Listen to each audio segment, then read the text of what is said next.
Hi there.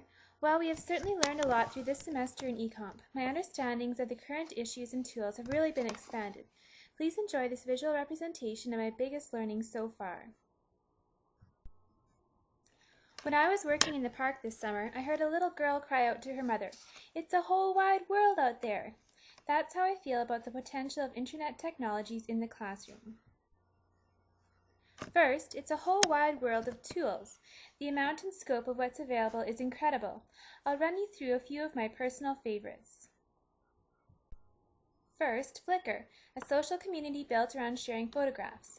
I love this site for a few reasons: Creative Commons licensing, inspiration, and artistry. I'll rarely, if ever, go back to Google Images. Delicious is a social bookmarking site that I'm just starting to get the hang of. I love the fact that you can make tags and descriptions for your bookmarks and also see what other people have bookmarked on the same topic. Another favorite of mine is Google Reader. I love the fact that I can have my own personal newspaper. Falling behind on my reading can get a little overwhelming, but Reader is a habit I'm definitely going to keep after class is over. Now, on to the wide world of issues and ideas. First, the possibility for communication with other people amazes me. I'm really enjoying the fact that I can communicate so easily with people from diverse places around the world, and we don't even have to be in the same time zone. I'm also realizing that there is a whole culture that is developing online. Perhaps this will be the first truly global community with its own ways of relating, its own values, and its own celebrations. Along with the communication and culture comes kindness, from and to complete strangers. Though the commitment and involvement may only be short-term, it is welcomed.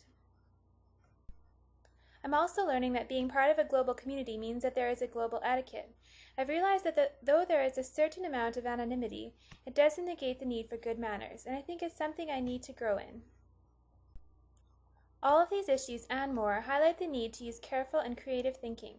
We need to critically interpret the message and content that we encounter online, but we also need to critique our own position and the presuppositions that we bring. This leads up to the idea of not only being a critical thinker, but also a critical user of internet technologies. This is because being on the internet is not a passive activity like reading a book. It is active like writing a book, giving a speech, or creating music.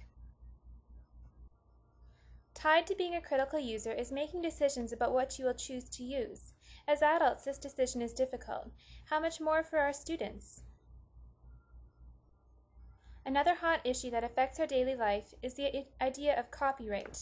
Our copyright laws have only been around for 100 years, and it's doubtful that they competently address the issue of ownership in our technologically advanced society.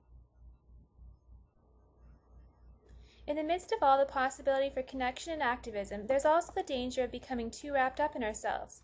Do we really care for other people and the issues we are communicating over, or do we just like to see our own voice and type? All of these issues are wrapped up in the concept of media literacy. If the internet is another form of literature, of communication, we need to learn how to read it, especially so that we can teach our students to do the same. One thing I've really struggled with is deciding how much I'm going to involve myself in the internet community. In the midst of all the other things I want to get done, is my interaction helping me achieve my goals or distracting me from them? This is why I've decided to apply the metaphor of a road to my use of the internet. I want to see it as just another means to accomplish my vision and my dreams. It isn't the destination, but the path to the destination. In the midst of all of this, there's something to be said for just sitting back and enjoying the ride. I know that I can become too critical and introspective, and I want to relax and just enjoy the range of possibilities. But as I enjoy, I can't forget about these kids, and perhaps 5 billion like them who may never have the chance to even use the internet.